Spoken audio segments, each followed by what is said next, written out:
Bonjour, nous sommes le vendredi 23 janvier 2026 et le sujet est la taxe sur les plus hauts revenus. Surprise, elle a rapporté 1 milliard d'euros de moins que prévu à l'État. On pouvait s'y attendre. Selon Le Monde, la contribution différentielle sur les plus hauts revenus, CDHR, a rapporté 5 fois moins que prévu. Une tendance qui va se poursuivre en 2026. L'entourage de la ministre des Comptes Publics Amélie de Montchalin évoque en effet un trou d'1 milliard d'euros dans le nouveau budget. Taxer plus, rapporte moins. N'oubliez pas de vous abonner pour plus de news nationales, européennes et internationales sur ce monde merveilleux dans lequel nous vivons. Chronique d'un fiasco. On pouvait s'y attendre, la très grande majorité s'en doutait. L'État pensait pouvoir enregistrer une grosse rentrée, espérait plutôt, d'argent avec la contribution différentielle sur les plus hauts revenus CDHR créée en 2025.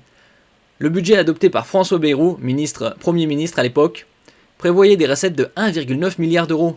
Selon Le Monde, les recettes n'ont finalement été que de 400 millions d'euros, soit presque 5 fois moins, une situation qui devrait se répéter en 2026. Arriveront-ils à récolter 400 millions, voire moins? Ce serait pas étonnant. Alors que le Premier ministre Sébastien Lecornu vient de faire adopter le nouveau budget en utilisant l'article 49.3, précédemment, rappelez-vous, il y a quelques mois, il avait dit qu'il ne l'utiliserait pas. C'était aussi une évidence. Il avait parlé trop vite.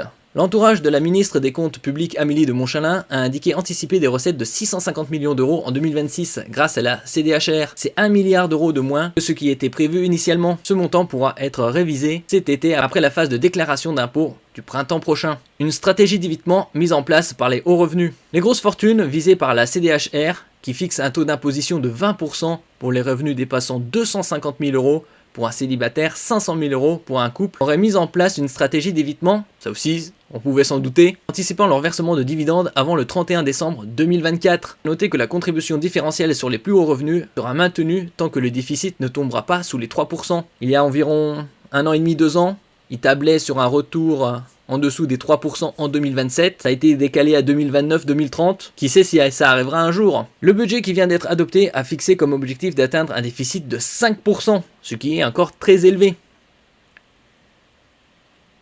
Merci pour votre écoute et à la prochaine.